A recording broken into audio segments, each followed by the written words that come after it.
Welcome back to YourStory.com. You're with Vishal Krishna, the business editor, and I've got 6 startups from the Reliance JioGenNext Accelerator program who are doing brilliant work during this pandemic. The COVID crisis has affected us all, and we have to fight this with startups that are innovative.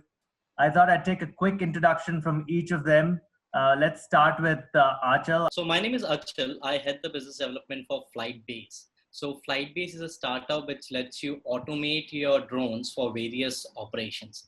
So we are an enterprise drone software company where we are enabling drones to fly for various use cases. Mm-hmm. So particularly for the COVID-19, we've been providing our software to a fleet of operators who've been flying drones for them with a software where you can connect your drones to 4G LTE, and police can look over the live video feeds and data coming from the drone from all over the city. So this is being currently deployed in various states, particularly in Gujarat and Karnataka, right? So Bangalore already has these kind of deployments, as well as cities like Ahmedabad, Rajkot, and now in Mumbai, as well as Andhra Pradesh has deployed it. So providing the complete software fleet for COVID-19 where you can manage these number of drones and all the data coming from that. Mm-hmm. So the police can take required actions in terms of the violation that is being happening during the lockdowns. Okay, that's a good intro. Thank you very much. And Ayushi, let's go over to DronaMaps. We are DronaMaps. I'm the CEO and co-founder. What DronaMaps specializes in is large-scale 3D maps created from imagery taken from drones, and then we use deep learning and AI analytics to extract analytics from it for smart city and smart village kind of applications. So one aspect or one of the sciences that our entire product is based on is geospatial intelligence. We happened to be in Punjab when the corona crisis hit, and they asked us, both me and my co-founder from Hopkins, so they asked us to create large Johns Hopkins kind of like tracking dashboard for Punjab in particular. And as time went on, like the scope of work increased, which includes now like contact tracing, patient management, and healthcare infrastructure management as well with predictive analytics. Great. Subhasish, do you want to take it? Your startup is Health Vectors. Yeah, thanks for the opportunity. We are in the personal health analytics space, and I feel like almost a privilege to be able to deliver some value to people at this time of crisis when personal health becomes the epitome of everything that we can think of. So in essence, what we do at Health Vectors, we are into preventive and predictive health. So before a problem happens, we are able to tell them what problems are you can anticipate, and then what you can do to avoid those health problems. Similarly, in the case of COVID, so this is something we just jigged up in about 2 weeks. We were able to come up with an app which tells you a lot of things, and I'll go into more details as I speak. Okay, great. Let's move on to Yamuna. This is Yamuna from Dost. We work with the taxi drivers in the gig economy in the country to file their income tax returns and plan their finances. Gig economy is one of the most vulnerable communities that has been immediately impacted because of the COVID-19 crisis. What we personally feel that is the mental health conscious awareness about debt planning and the thoughts that these communities are going through is really, really crucial. So we've started a Talk to Us campaign where they can share about their crisis or the debt that they have and the financial crisis that they're going through. So apart from that, we are also working with the Bangalore airport team and the Dwara Money team. So what is happening is all of them are getting into unorganized prey for lending. They're taking money at 40%, 50%, 30% of this. So we're doing free tax filing campaign also. We've started with 1,000 people. And the immediate thing, what we realized was the alternate source of income. At the same time, how do we serve the country this crisis? So we partner with the Big Basket, Storesay, and the OTU unions here. And all the driver partners are going as a food and essential delivery partners and risking themselves and still feeding the nation safely. So this is what briefly we are doing at the COVID time now. That's amazing. Mradul, going on to you, logistics, a big subject. So what are you guys doing? It's great to hear the things which we are doing across this startup community for in India as well as for other countries during COVID-19 situation. I think but just to introduce myself, I lead the business side for a company for the whole revenue function for LogiNext. And LogiNext, we are primarily focused on end-to-end optimization for logistics industry or anything which is moving, right? And we focused on three aspects of business for them. One being the visibility, enabling the visibility for anything which is moving outside the preview. It could be any industry. It could be FMCG, it could be logistics or 3PL, it could be courier express parcel, food deliveries, and so on. And then the second aspect being optimization, where we focus on reducing the cost of operations for them by bringing efficiency in their operations. And lastly, last but not the least, actually being analytics, where we focus on providing more predictive and prescriptive analytics, where these leaders of these companies can take long-term decisions. And we are purely an enterprise platform. So being an enterprise platform, when this whole COVID-19 situation arose, and we are actually pretty early movers in that because of our exposure to across the globe. We work right now in 65 countries with customers, and we saw this impact we saw the impact in China and then started seeing in South Asia before it came to India.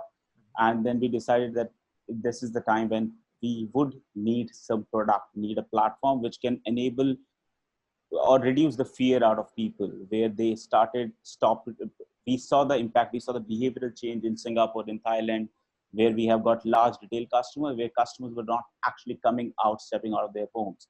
And their home deliveries, while their home deliveries has started increasing and their in-store deliveries, in-store businesses started going down. And we tried to actually talk to multiple companies and decided we need to help them out. We need to bring a platform which can actually be implemented immediately.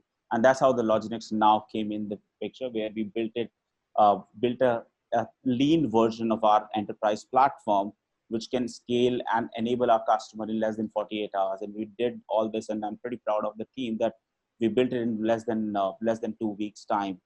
So we'll talk about that a little more when we go on the discussion, but yeah, that's about it. Do you want to quickly introduce yourself before we go on to my subject? Yes.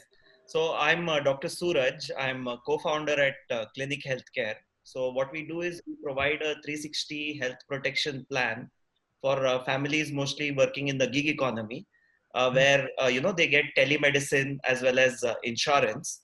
At this time of COVID, we are actually privileged to be the telemedicine partner for the government of Goa, where the entire state, anybody could call in and avail a teleconsult for any health issue. And we are also looking at opportunities where we are repurposing and leveraging our platform to power telemedicine for a few other states. Okay. And is it only orthopedic, or what type of telemedicine? You're an orthopedic doctor, aren't you? Yes. I'm an orthopedic surgeon, but then the telemedicine is for mostly covering the general problems which people have. So it could be anything where, it's a newborn who's having a respiratory issue to an old person who's managing his diabetes. It covers a range of conditions. Although because of the constraints of the medium, there are some restrictions, and the government of India has come out with telemedicine guidelines, which we are compliant with, but it generally helps as the first point of contact for any health issue. Okay, great. And your clients are hospitals, I'm assuming, right? So we are working like Yamuna's company with most of the gig economy platforms, and they're our primary customers. Nice. And now currently we are working with a few, working with the government of Goa and looking at working with a few other governments. What is interesting for me today is, everybody in the media wrote about B2C startups and they would be championed. It's suddenly all the B2B startups are helping the B2C startups survive, right? It's a very interesting time for us, and I'm very happy that B2B businesses are here to stay. I have been writing about B2B for the last 20 years, and I've always championed them. Never saw a unicorn from there, at least till recently, but hope you guys become one. And listen, I like this, the fact that there's drones, there's maps, using AI to understand, how to deliver, how to ensure that there's, you understand COVID hot zones, there's personal health in this. There's obviously Yamuna startup Cardos, which talks about protecting these gig economy workers. these cab drivers that are delivering product, and LogiNext, which plans the routes for their customers, right? Just where were you guys 2 months ago?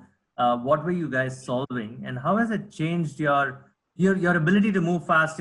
COVID is obviously testimony to the fact that we're doing this interview today. How did this happen? How did you start building products specific to COVID and fighting it? Who wants to take this first? I'll take this first. Yes. Just 2 months ago, we were flying high in terms of people doing their health checks and doing whatever.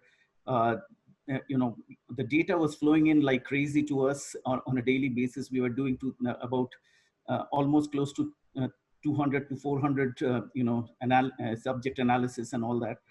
And then we were on a trajectory to go up really very well. Because all the big labs and some big hospitals were part of the portfolio, and they were just starting to build this entire thing up. And then suddenly, preventive health check became such a difficult thing to actually focus on.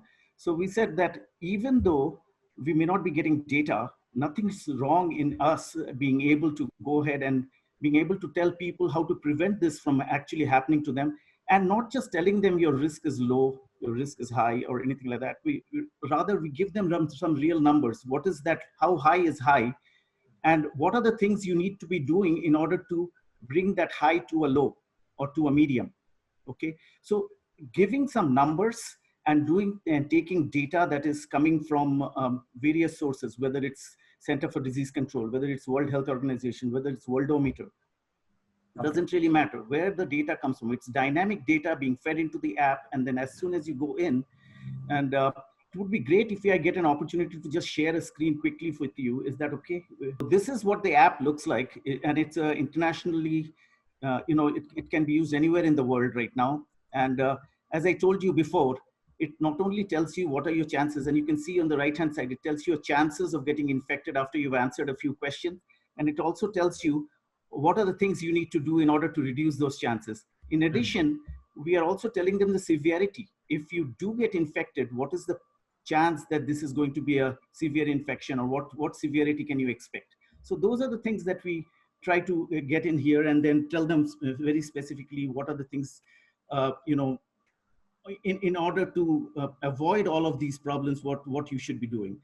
As I told you before, there is a lot of people who have started using this. I'm happy to report that more than 15,000 users right now on this, and it has been built and validated by doctors. Right now, if you ask me who have adopted it, there is this Academy of Family Physicians. They have adopted it. There are other world organizations around the world using it. And as I told you, we are looking at, there are many apps out there, but what we are looking at is really looking at a combination or permutation and combination of different validated risk factors, okay, which can actually help you. We look at all those combinations together, not one thing or the other. And then that's how we do the calculations. So those are. Is it very different from whatever current apps are doing in the market, saying that we will tell you whether you're going to be infected or not? Yeah, so there are many apps out there, definitely. But the two things that make us really strong is the numerical perspective. I just don't end up saying your risk is high. I tell you how high, and then what are the simple things, and how does that? So that is the motivation factor, that I can actually bring my risk down to a certain number, and we show it to you by actually telling you if you do these three things. So this particular person. Actually, if you look at it, their risk can actually come down from 37% to 3% or 11% or whatever they are. So many important things like that is shown in this app, and we can actually merge with a lot of other ideas out there to make it even more robust and much more useful than where we are today. Very interesting. Very interesting. Going to Suraj. Suraj, what's your approach to handling this, and how did you get about the solution? Yes. So currently what we are doing is that we are working with the government of Goa, where we are powering their telemedicine helpline. So since we had been working with this segment of gig economy workers and people at the middle of the pyramid or slightly lower in the pyramid, we had always been focused on making sure that the technology is in the hands of our health assistant and our doctors, and that the person in the last mile who's actually using the service, he may or may not be technology enabled. So our platforms were built in a way that we were supporting people who could use our service without having our app, with just WhatsApp, or even people with the feature phones could use the service. So we have just repurposed it slightly, and currently we are the partners for telemedicine for the entire state of Goa, where anybody in the state of Goa can simply call on our helpline number or call 104. And if it is a health related query, it gets redirected to our team, who first triage the patient based on the ICMR protocol, and based on which a COVID risk assessment is made. And for the patients who are at higher risk of COVID, there's a certain protocol which is followed, which also includes in certain high risk cases where an ambulance is sent to people's home, and they're picked up from there for testing, and the whole loop operates. And for others, it could be varying degrees where they might be advised, to be quarantined at home, or, just ask themselves to be isolated at home. And for those people who are calling in for non-COVID related problems, right? So today, because of the lockdown, what is happening is that government hospital, the OPDs have been shut down, and the government hospitals have been repurposed for, just serving COVID patients. And generally, the standalone doctors who are practicing, the private practitioners and the hospitals, are seeing much lower footfalls, because it's getting difficult for patients to go to hospitals, and generally the availability of OPD services has reduced. So those people who are having their regular day-to-day problems, right, like a diabetic who's having problems, or someone who's having a back pain or skin infections, like the regular day-to-day issues, what is happening is they're getting ignored in this time of COVID. So even they can consult, simply over a call, and get a prescription, and, get medicines too. Absolutely. Nice answer. And going on to Achal and Ayushi, right? How are your products working at this time, guys? I mean, in a sense, your clients, could you also talk about specific clients and how they're using your product in this pandemic? Yeah, I'll just take a shot at it. So basically, before 2 months, we've been working on various applications, right? So drone has various use cases where they were being used in warehouses to do inventory counting, security surveillance, public safety. But due to COVID-19, some of the use cases just got so much traction, right? Where we already had this platform and technology using which you can manage fleet of drones, use AI to count people, detect moving vehicles. And even it opened up opportunities in different markets. So, so far actively, US and Europe was an active market in using drones because of the regulations. Correct. And their ability to deploy these kind of operations. But now India also see that kind of quick growth, right? So many drone operators and service providers, integrators came to volunteer to help police to fly these drones, monitor areas. And that is where our software kicked in, because deploying these things in scale is really difficult, right? And that is where FlightNow, one of our offering, got really good traction. Right, we made sure that the basic features are available for free, and we opened it for COVID-19 operations. We called it Flight Against Corona. So anybody can just go there, sign up, and start using drones with the police officials to manage them. And is this architecture built on some kind of AWS architecture or?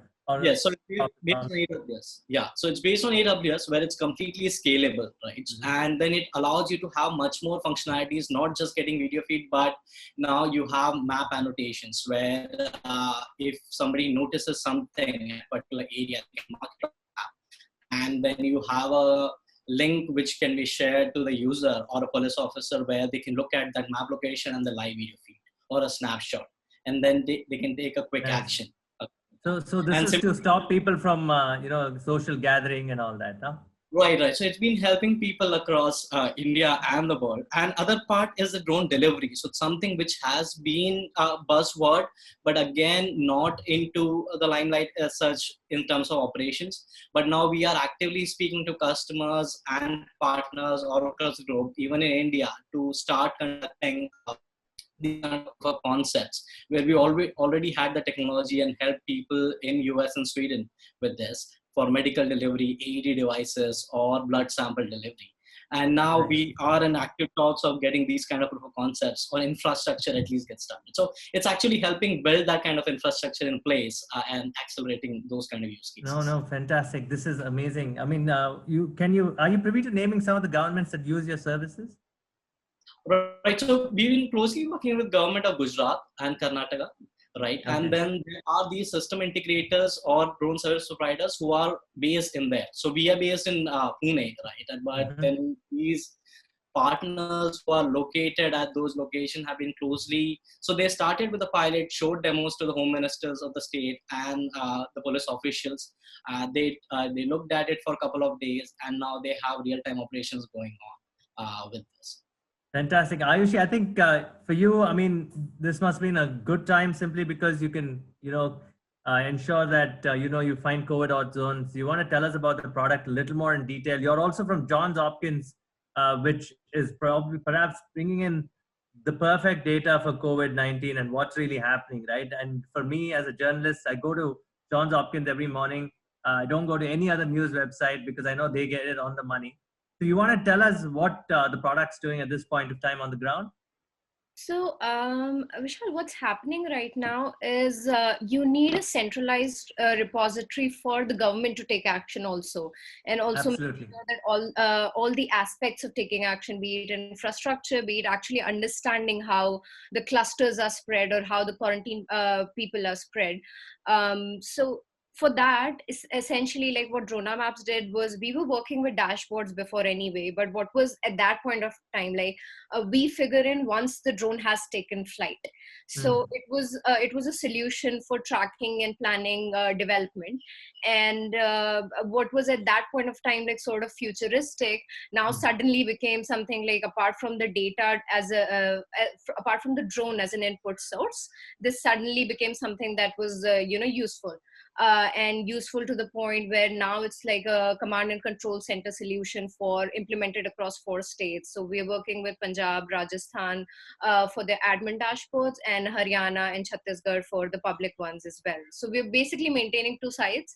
The public dashboard is like a stripped down version, which is kind of very much in line with the Hopkins dashboard, essentially just the hotspots, just the numbers, and what you get out of the Ministry of Family and Welfare data. Like we don't use media sources at all.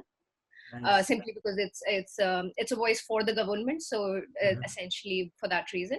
And the admin side of it includes like a larger scope of work, which includes tracking of patients either based on call data or telephone records. And this is essentially for making sure that quarantines are maintained, the geofences are maintained. And let's say if somebody steps into a particular area, they are like alerts are triggered to say that this area is like a hotspot zone and like be careful, so on and so forth.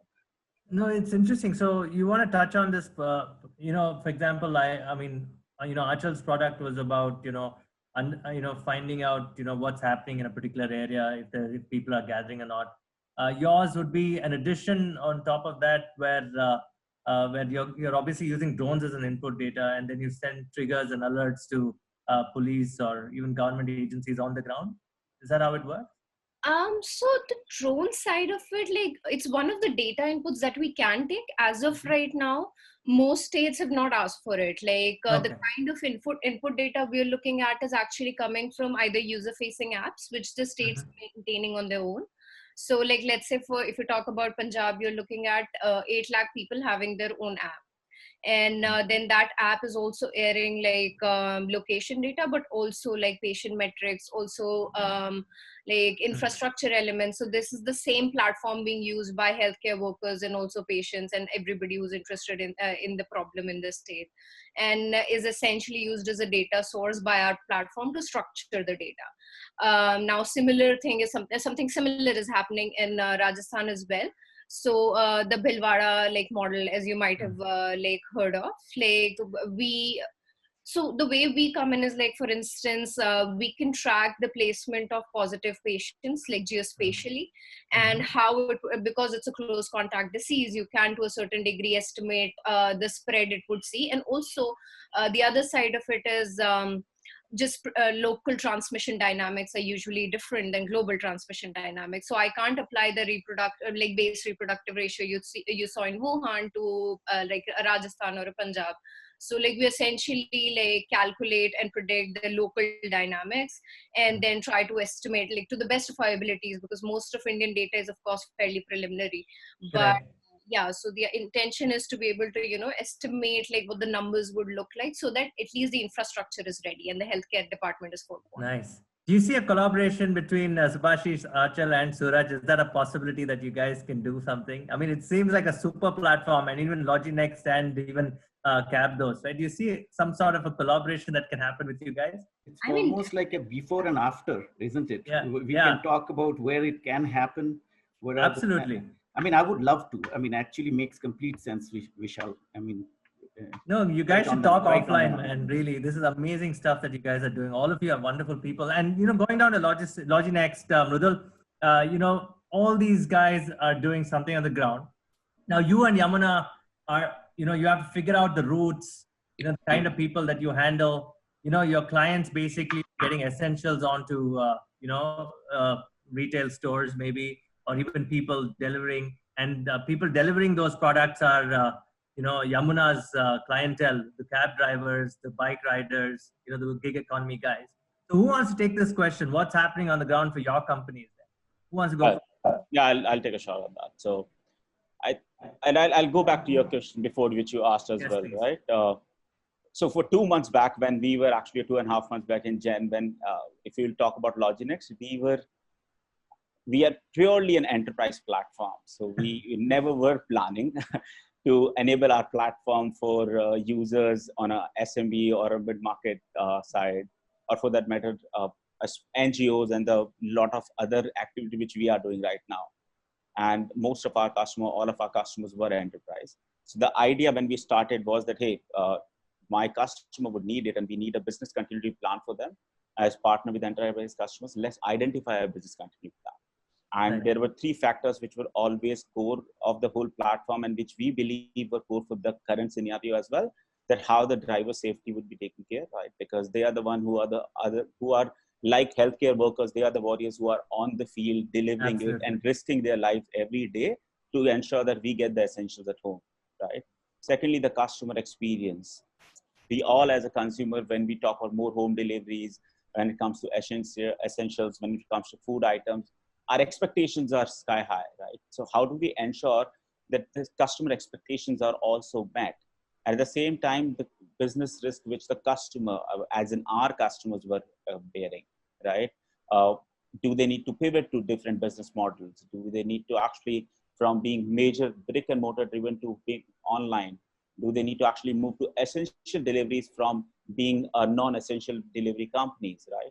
So these are the things which we started working with these. So when we built LogiNext now, and that was the idea, that these 3 factors to focus on, and let's ensure that our customers can enable. And when we started, we realized, though the enterprise require it, and we started enabling them because they were already on our platform, our customers. But there are so many inquiries we were flooded with in the month of Jan and early Feb from Europe, from North America, as well as from India for that matter, and Southeast Asia, where companies and SMBs and small, medium businesses wanted to actually come on our platform and start using it because they wanted to pivot from the business which they were doing. There were companies who were not into last mile deliveries. They wanted to get into last mile deliveries because their trucks or their vehicles are lying idle. Absolutely. There's nothing to do, right? And there's a huge demand and supply gap which has been created. So companies who were doing non-essentials, they had supply, but they didn't have any demand. Versus the companies who were doing food deliveries, essentials, there's a huge demand, but there's no supply. There are no resources, right? So how do we actually enable the resources and allow them to map to each other in a way that we can address the market in requirement right now and enable our customer? And that's what the focus with the LogiNext now, and that's where we started building. Today, we have got around 45 plus customers who have come onboarded in last 2.5 months who have started using our platform. Some we enabled in free, some we have obviously are paid customers, but then we allowed, and there are 5 NGOs across Europe who use our platform to do deliveries for homeless people, to drivers, or the people who do not have access to the basic amenities as well. And we have provided them free of services where they can actually help those people in the current scenarios. While we were building this, we decided what are the people are worried about, and we saw the behavioral shift. And when I say behavioral shift, that was I as a consumer, I didn't want to actually take the package in my hands from the rider or a driver. I didn't want to, and I'm sure Yamuna also might have seen that, and Ola Uber's business got impacted, right? I don't want to travel in Ola. I don't want to travel in Uber. I probably want to drive my own car because I believe that's safer for me. I don't want to travel in an auto. So there are so many changes, behavioral changes, which we saw, right? So as a consumer, where we wanted, now I want my parcel to be probably dropped at my security or a doorstep, or I do not want to actually sign on the mobile devices and to provide a proof of delivery. I want a different model to do that.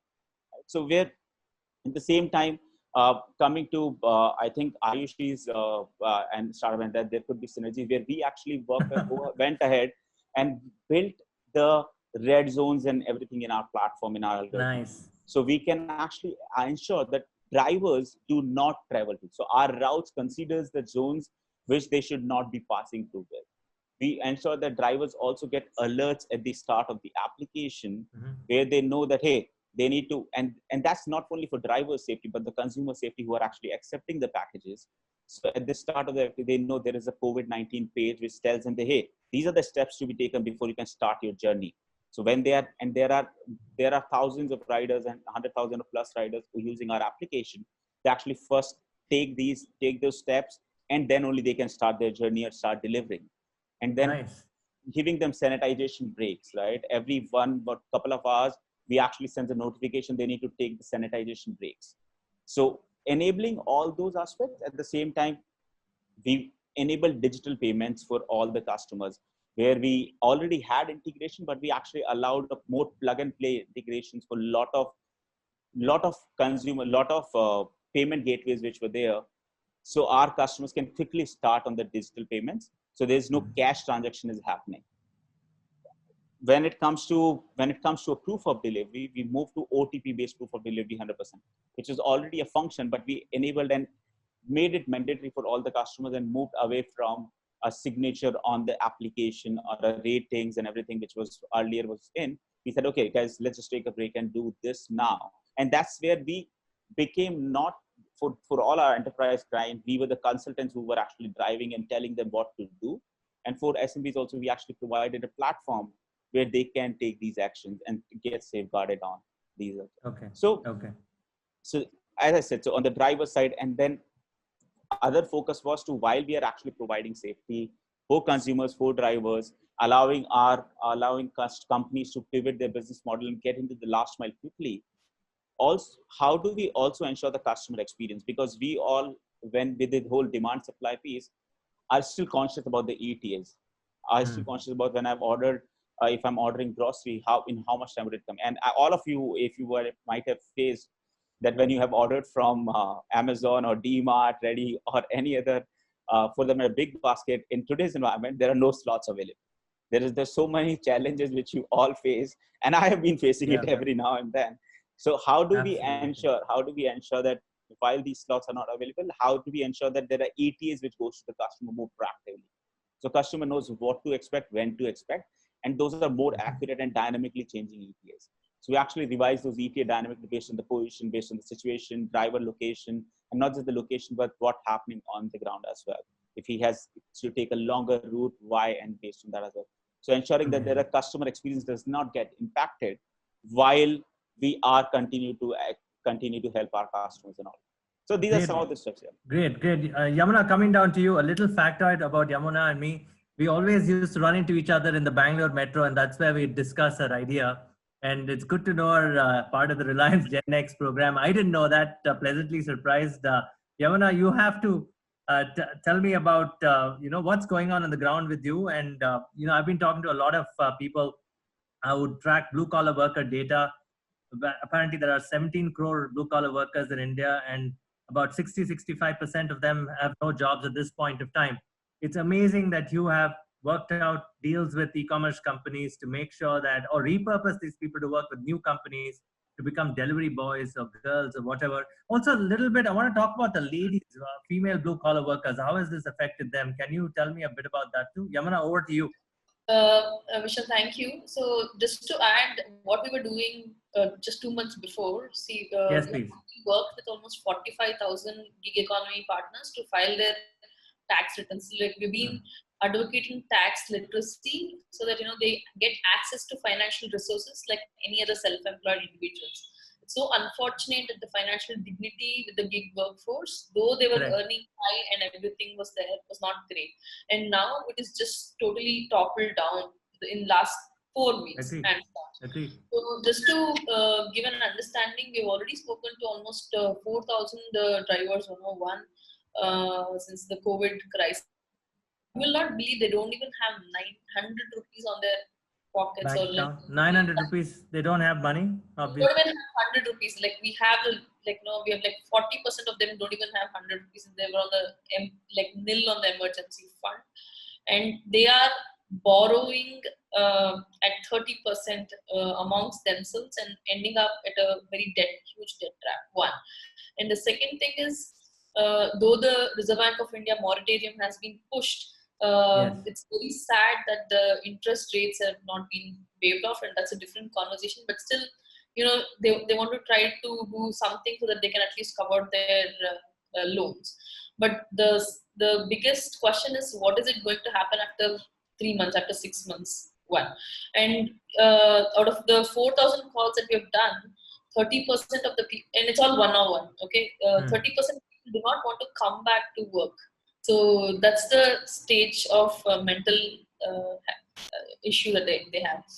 And so what I want to say is, when there is an opportunity with Big Basket or Store Say and everything, see, what we personally thought is, see, they are also equally at risk like us. One, and second thing is, what is the processes that we need to, what is the SOP that we need to follow if we are doing an onboarding process?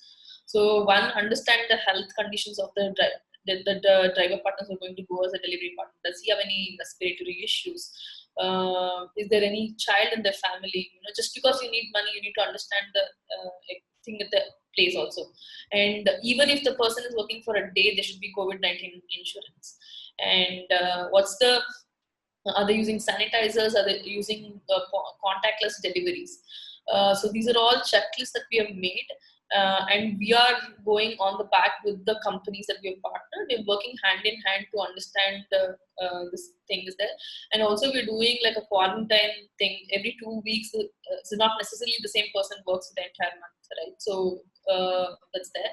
And also of late, with the places where we have red alert, we've cautiously stopped it also. This sometimes I personally feel it's so unfortunate. At the people also don't understand, even though they're ordering on online platforms, they're still ordering 1 kg onions and small things. I am like, I've gotten back to the companies and said, say, you also have to cautiously inform the people that this is not your regular day delivery supply. There's someone who's risking their life and coming on to supply food and essentials for you. Just to ensure that you are safe there. So, and one more thing, what we realized is, though the delivery, like after the Delhi issue of the COVID positive thing, we have also gotten back, and we're doing frequent checks with the drivers. That's one.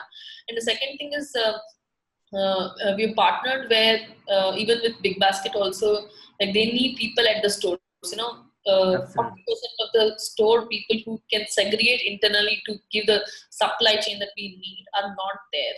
And it's a big, like how you said, 60% of people don't have work because they're not there in their workplace anymore. They've gone back to their hometowns.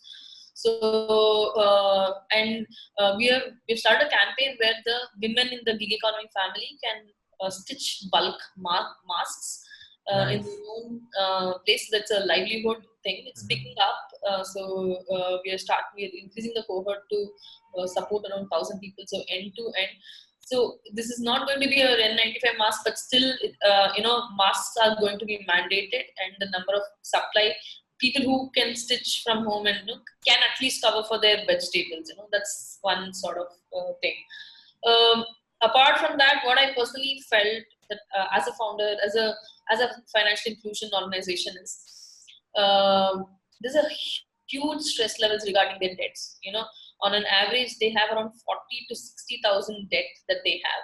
And if you accumulate for 6 months of the business impact, it's like a straight 3 lakhs.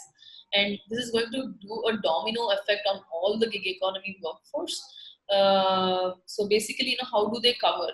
So there are instances where people are giving free grocery and other stuff, right? But they don't have money to pay the rent.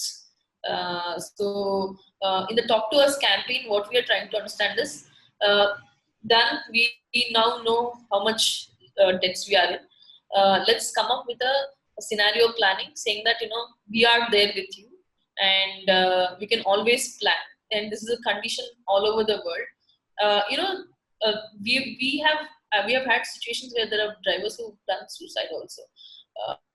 So at a very extreme level, because you can't go share it with your family members, right? So we are now launching to reach 50,000 partners in a first phase, to ensure just to have a one-on-one conversation, confidential, to boost their mental health and revive what can be done with them. To add as a last point, what we personally feel is, see, we're all seeing TikTok, we're all making fun of all possible things, but there is so much of information that needs to be sent in regional language. So we have taken Dalberg Public Initiative. They've beautifully done work with regional languages on simple initiatives in multiple regional languages. One of the things that we personally felt strong was about physical abuse. Once your mental pressure increase in this gig economy, you're in that heated argument situation. So what is the level of verbal abuse or physical abuse that you are impacting in the thing? So we are doing multiple efforts split across, but what we personally feel that to add, we're doing free tax filing campaign. Like how we said, more than 20 lakh people across the country are eligible for their TDS refunds, the tax credits, their income proofs. In our own capacity, we've worked with 40,000 partners. More than 10 crore TDS refunds have gone back. So the tax department has also told that they will quickly do, the refunds will be credited back. So now it's like an end-to-end thing. You need to build your income proof, because whatever you work, you'll get your TDS refunds back. Educate them not to end up taking loans at 30% or 40%. And above and beyond, need to be there just to support their mental health wellness too. Okay, nice. Suraj, do you see an opportunity in providing some kind of, in telemedicine, to Yamuna's point, can you have psychiatrists sit down, psychologists, people counseling, Yamuna's clientele? Is that a possibility of doing it? Is that a possibility of a collaboration there? I'm just throwing it out there because, all of you are doing something that's really interrelated to all of you actually. And I see you guys as a super app. If you guys combine together, there's logistics data, there is maps data, there is data from drones, there's data from 2 healthcare startups. It is fascinating how we can move fast. Obviously, Suraj, do you want to take this question? Yes. So I'll tell you about a couple of interesting things that we're doing with our B2B partners. So we recently partnered with Rebel Foods, which runs this chain, Fast-Fo's and a couple Pasos, of Barrows, Biryani and all that. Yes.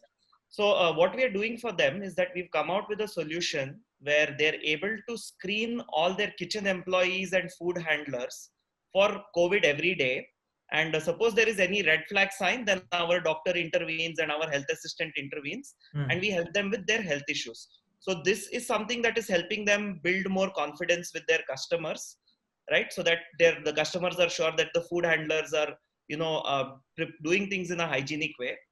The couple of other things that we're doing is we're working with Let's Transport and load shared kind of organizations where we've customized COVID insurance plans for them along with our primary healthcare support. And like you rightly said, mental health is one of the components of providing a comprehensive healthcare experience. And when it comes to the government of Goa, for example, there we do provide a service where we are integrated with a voluntary organization that is providing this service to people, and whoever the doctor feels that requires a mental health consult, this is also enabled on the platform, and it's just like any other form of consult. And at this point where it's a high stress environment, it is of extreme value to people. Okay, fantastic answer. I mean, the next question, I mean, I want to throw it to both our doctors there. Three doctors. We have one PhD and I think two PhDs, I guess. So Ayushi, you're a PhD too? Masters. You're a master's. Subhashish, you're a PhD doctor or a medical doctor? PhD. PhD. And Suraj, you're a doctor, right? Or what? Yeah, I'm actually a sports orthopedic surgeon. Okay, nice. Nice. Okay, this is a question for the three of you, and I want you to play it out quickly. You know, this is a pandemic world we're talking about, and there are a lot of behavior changes that we see. What is the reality after the post-pandemic world? What is the post-pandemic world going to look like? You know, most of the corporates say they have no idea, but I'm throwing it open to you startups because you seem to be on the ground, absolutely, because you're innovating and you understand what's going on the ground. So tell me, what's the post-pandemic world going to look like and what should we solve immediately? Ayushi, you start. I'm going to start with you, please. Well, I'm not one of the PhDs, but I'll take a stab at it. Yes, please. I think, see, there are multiple aspects to all this. From a behavioral change perspective, I can say that I've started cooking, which has never happened before. So, like, in terms of how people would live and like how people would conduct business, as you might have seen, like we're doing a Zoom chat rather than actually like meeting in person. So that's definitely all remote like technologies which have like any aspects of virtual reality, like any communication technology which is like based purely on like on the web, has gotten a boost from it. As I said about drones, like the fact that they were in the future and then suddenly became like a necessity. Like drone spraying was something that would happen like probably in like 1 or 2 acre of land as like an agricultural like test case, is now something that you're thinking and considering like almost district wise. And this is interesting because just 6 months ago drones were like completely like taboo. We're talking about like, you know, clamping down on them. So it's suddenly like the transition is interesting because it's suddenly like born out of need. And obviously like the last aspect of it becomes like from our perspective, like we do maps, so in one way or another we usually have government as a stakeholder. So I think like it's also very interesting from my like either client acquisition perspective or even like getting the government to use technology like this has never been this easy. Like we haven't like been on the ground or like interacted with any of these offices like in person. The entire cycle happened like entirely like remotely. And there is still, of course, like the trust has been built with the work, but like yeah, if you asked me like a year ago if this was possible, I would be like, you know, 40% of my cash bleed is going into just acquiring clients. So right? Absolutely, absolutely. Yeah. But as a biomedical engineer, what do you think? Do you see impact happening going forward? I see you guys, all of you are making impact. It's not just social impact, you're also for profit. But do you see execution on the ground happening in our country? We were so data starved in this nation. Finally, it seems you guys are getting data together, stitching it together. I've been over the last 3 weeks fighting for a national registry of truckers. And, you know, so that, you know, going back to Yamuna's point, so that you can take care of the truckers. America has announced a 3.5 billion package for truckers just last week, whereas we don't even celebrate them. And, you know, people like you, Ayushi, can help with the maps, you know, where they can go. And there's the drones from you know, the FlytBase. They can help people go to the farms and collect the right produce. There's healthcare from Subhashish and Suraj, right? And LogiNext can plan the route. This whole host of possibilities. But do you see that changing? Will it be execution and your startups like yours finally getting, you know, checks written to, rather than saying, oh, okay, we'll just give you a pilot and let's see how it goes? No, I think like what has changed, okay, and like in all honesty, like we started working on this purely on a pro bono basis. Like the intention was that because we have the expertise and like we didn't know how extensive the scope of work would become. So like that's how it started, and we were eventually supported by ACT, which is like a grant formed by Lightspeed Matrix, so on and so forth. Now, I think as part of your second question, like as a biomedical engineer, what do I think of it? Like in terms of like, the data flowing in, I think there are two different like aspects that are coming into play here. One is like, the healthcare infra aspect, which is like PPEs, your ventilators, your just the infrastructure being there. And of course, like flattening the curve, as you all might know, basically it entails that you're going to elongate the process, and you would still end up with the similar numbers, except like now you're better prepared to be able to deal with it. And some of the very interesting like startups that I've seen or innovations that I've seen are like actually bringing down ventilator costs to by like 100th. Now that kind of reverse innovation is something that that I think would have taken almost 10 years to actually like be in practice, but just because it's a need of the hour right now, like it's happening like much sooner. And of course, like there are startups that are adapting their solutions. So like you have Clovia, which is a lingerie brand, adapting its like ability to produce and manufacture to like mass in general. And that kind of shift is almost like, to be honest, like reminiscent of the World War, where you have like toy factories suddenly producing like gear that was required like for what's like the need of the hour at the moment.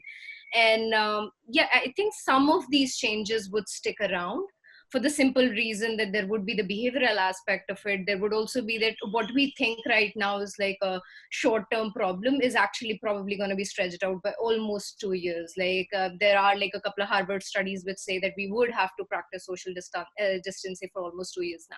So, and which is scary, but also it means that we can be mentally prepared on how to execute this. And like where each of our solutions that we're talking about here, be it LogiNext, be it like, all these containments, all these clusters, they would have to be mapped and tracked. And like, the gig workers have to be supported for that duration of time intermittently, as and when the problem would start arising. This would to a large degree then become like, the way SARS or swine flu is, where you're looking at like an outbreak that's happening frequently over a year. Okay, great answer. Subhashish, over to you. What are your thoughts? Yeah, so make no mistake, we have been changed for good, so it's not like this was something that just came and it's going to go away and we are going to be just the way we were before. So, now personal space becomes something very, useful in India also, because the rest of the world, there is personal space was much more, appreciated. And, you really did not get very close to people even when you're standing in a queue, but that will happen now, which I'm very glad about. The other thing that I feel has really changed is that I did not for the life of me think that I could be this efficient working from home, and my entire team have been super efficient working from home. I'm almost thinking whether I should have my office, so it's no joke. The other thing is, I think we will sooner than later, we will start realizing how important it is to actually take care of yourself and knowing where you are with your health. Maybe, just a benchmarking of your health. I'll give you a simple example. We all know roughly about 4.2% of the people who get infected are going to end up dying. Okay. And you wouldn't believe this, but 50% of the people who are dying actually have 3 different ailments plus corona. And and coronavirus. And do you know how many people die just of corona? 1.2% of the 4.2% that we are talking about. That's very minuscule. So what I'm trying to tell you is taking good care of yourself is no longer going to be something that, I'll keep it for later, especially when it comes for older age people.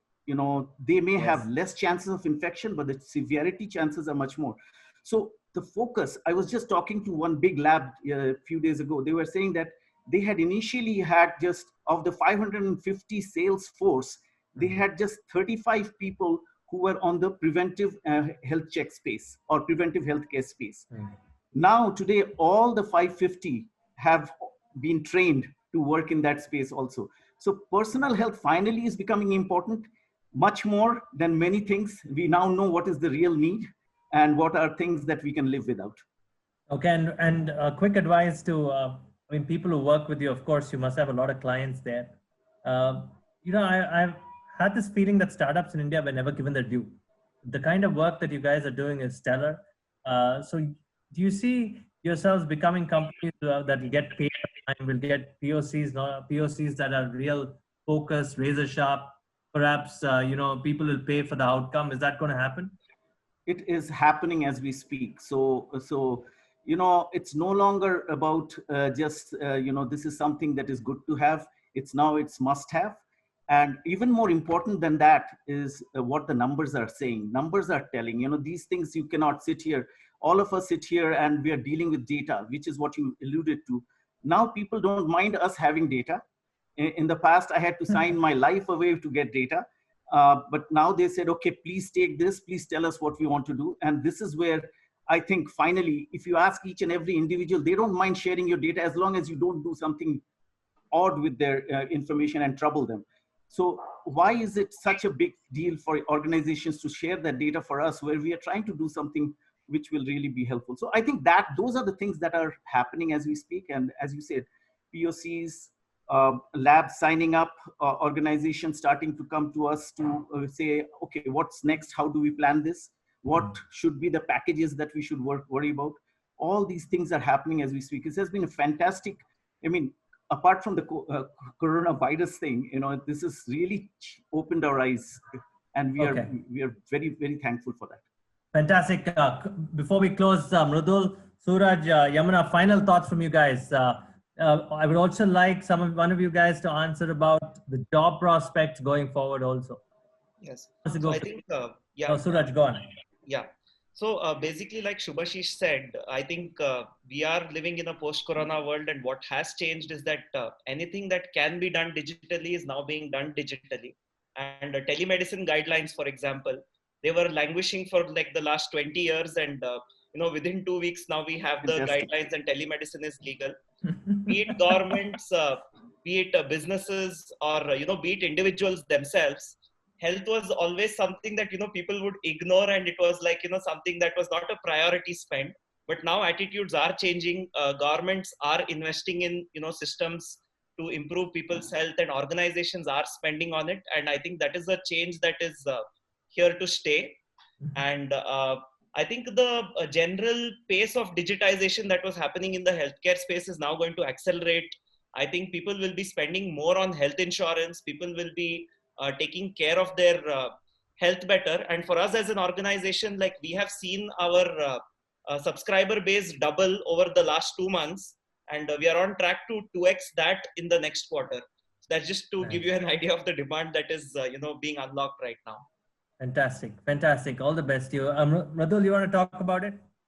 Yes.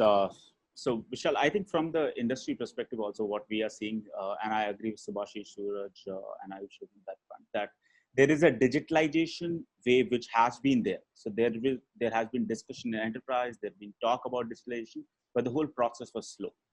The whole process was everybody was taking their own sweet time to do it. But all of a sudden, this has accelerated the process. People have started looking at it more aggressively, quickly, want to get something immediately because of the whole pandemic situation. I do have my apprehension about how it would impact and how much would it impact. Yes, I expect an impact to be there, but then unfortunately, we all human beings, our Indians at least, have a very short-term memory issue. So we forget very quickly, right? Being in government or being any political aspect or otherwise, we quickly forget things. And the changes which comes may, at least to the government side, how long would they last? How deeper the impact would be? It would depend how long this pandemic is. If it is actually goes for another 6 months, yes, there'll be a huge impact. But if it ends end of May, yes, I don't expect those impact to be as deeper as everybody might be expecting. Because as I said, it's how long it goes and how the behavioral change gets installed in people and the organization's mind that this can happen again, and this can happen more frequently than what they were expecting so far. On the digitalization on the logistics side, that's where this whole wave was already there, and we are expecting that's gonna just be a surge now, because we have started already seeing that businesses who were more brick and mortar and were going for omni-channel kind of model now have realized that they might probably have to focus and invest a lot on digitalizing and a lot of delivering it to doorstep to the customer. And that behavioral change was there to stay.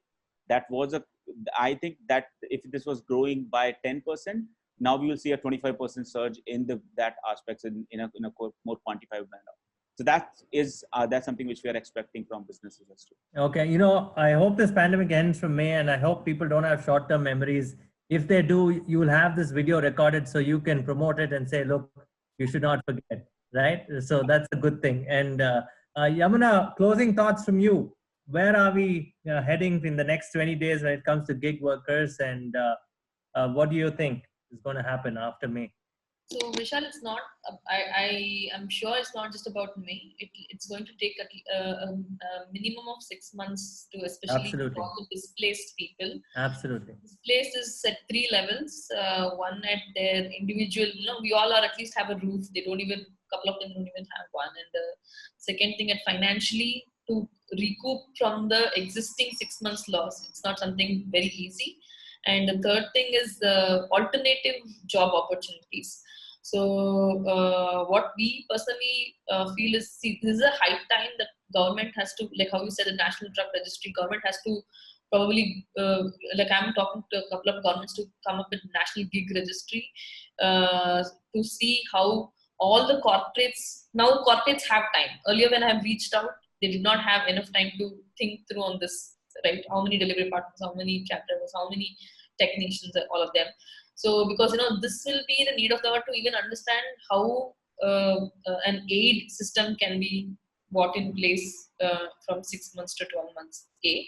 And the second thing is, I think this is a high time even we all realize that mental health awareness for debt management, it's just not for gig economy. There should be consumer, like how in the US you have the Consumer Protection Financial Bureau. We don't value that, and it's high time that people, like including organizations, corporations also bring this up in situations where you have a plan of action. And the third thing is, there are so many silos that is working on the alternative Big Basket needs a lot of store people, and there are people, but there's no connected source. And by the time you get connected to a corporate and then you revert back, probably you lose 2 weeks time. So we are internally working on an alternative platform where we can connect the location-based gig workforce to interim temp workforces. Absolutely. So that's actually the need of the hour, is what I personally I agree. Not just personally, we all believe that they need work. You're absolutely right. I've seen gig workers, a lot of people who drove cars, maybe the families coming at doorsteps and asking for food. I've seen that personally, so that shouldn't happen. And I hope people listening to this get that. Yeah. And the one important thing is, I think media platforms also, Vishal, just to bring, you'll not believe, there are sometimes you onboard a delivery partner and someone sees some bike, says you are not stepping out of the house to deliver anything. You better stay at home. One, and I think a good cautious media one. And the second thing is, we are doing something like, don't push fake news on the digital platform. I think we probably this pandemic has given us before 2020 and after 2020 on the digital understanding. So there should be some regulatory framework, not to saying that admins will be put behind bars, but to reduce the stupidity internally amongst people as a whole. But Vishal, one thing I just wanted to add this quickly is that I just hope the viewers don't forget that a person can infect you even when he's not showing symptoms. That in itself should make you careful. So I actually, whenever I go, talk to anybody or meet anybody, I just make sure that I kind of, in my mind, I think that he's positive and I have to deal with it that way. Because that's the only thing that you can really do. And that's what I think is still not sunk into people's mind, that they don't think he's sneezing or coughing, that he's okay. So I think those kinds of things have to be deep drilled into us, and keep on saying it as many times as we can, so that this can, you take protection. I hope we come out of this stronger, alive. My personal agenda would be all of you to sit by after this program, of course, sit together, jot down notes together, and probably combine your resources and do something far beyond the pandemic, right? I see a greater opportunity in all of you combining. And on a lighter note, I want to know, what are you guys reading? or doing in your free time? I know our work productivity has gone up. For example, instead of filing 7 stories a week, I'm filing 20, and that's gone to my brain. I'm squirming. But what do you guys do in your free time? Do you guys get to read? Who wants to take that first? Read, watch movies. Quick suggestions before we give a big shout out to YourStory and Reliance GenNext and leave. So I can start. Go on. It's the first time in last 5 years of my life, I have been at home for 30 days at a stretch, or not traveling, or not taking any flight, and don't have any schedule. So I've got a 3-year-old who is more than happy right now that I'm always home. So I'm ensuring that I do spend this time with him because as soon as I start traveling, I would again be out. So for me, obviously, other than the usual reading which I do, I have allocated my time for him to spend with my son. So that's what I. Nice. That's great. That's a great answer. Next, Ayushi. I do street photography a lot. So, and as you say, you get to go out? I don't. So now I have to find new subjects, and I don't think I've ever been so interested in. My mom's pretty surprised that I'm like I'm trying to cook and then take pictures of it. So she's surprised that the change in subject has happened, which I think from her perspective is like, okay, so there is it wasn't beyond hope. And I think the other side of it is, of course, like I'm reading. I like to watch series. So Westworld was what I was watching, right? Nice. Revising it, like, dystopia. And I think, this time has been great because I have not been at one place and have the certainty that I'm not going to go out for like another 1 month. So I think that certainty was like, that rootedness was not there for almost 4 or 5 years. So I think it's good to step back. It's good to step back from the hustle and just suddenly like, think about it. And one thing I personally felt was like, there was a lot of agitation in people where it was like, why don't we do something, do more testing, do this, do that. And the actual solution is just like, if you stay put, like there was such a huge action bias. And I realized that there is action bias even as like, when we are running a business, there is action bias pretty much everywhere. And I think that's something that I like on a personal level was like almost nice, eye-opening for me. Yeah. Nice. And check out Westworld, the original movie of 1976. Oh yeah, it's pretty good. Yeah. It's really nice. So yes, who else? Suraj, Subhasish, do you want to tell me what you guys are reading before we close with Yamuna? Yeah, so I think reading was anyway part of like an ongoing kind of routine. But then these days, I think my vegetable garden has been getting a lot of attention. Nice. Actually, nice. Go ahead. Go on, Subhasish. No, I was just going to say that I am an extremely impatient person. So there is any movie, I'll be fast forwarding and seeing it if I have to. I mean, so that was just my DNA. I never used to go to a movie theater to sit 3 hours or 2 hours to watch a movie. That I just couldn't.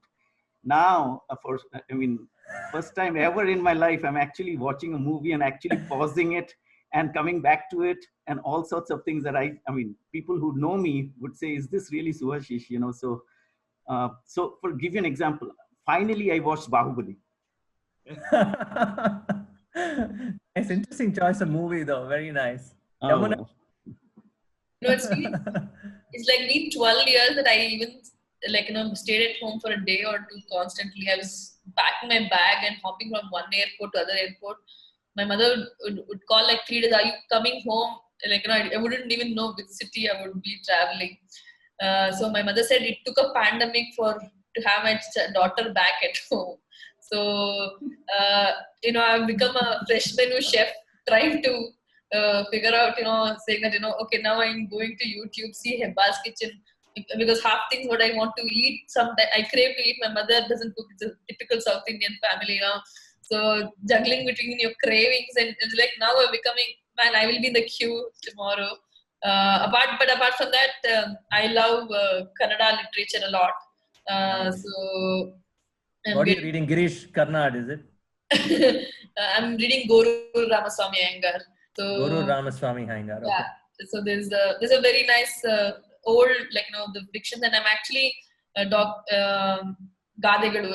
I'm just actually documenting small poetry and in the Kannada literature space, and I'm like.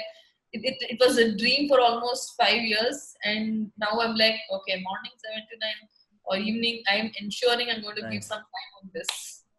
Fantastic. Thoroughly enjoying. But actually, we're ending up working from morning till evening. Exactly. I'm becoming more productive. It's not no more 9 or 12 hours. It's becoming like anytime you're sleeping, also you're pulling your laptop just next to you and say, okay, I'm available for a call now. Wow, interesting. You guys are amazing people. A big shout out to YourStory and Reliance GenNext for getting you guys together and getting me to talk to you. So thank you, everybody. Subhasish, Mradul, Ayushi, Achal, Yamuna. Thank you.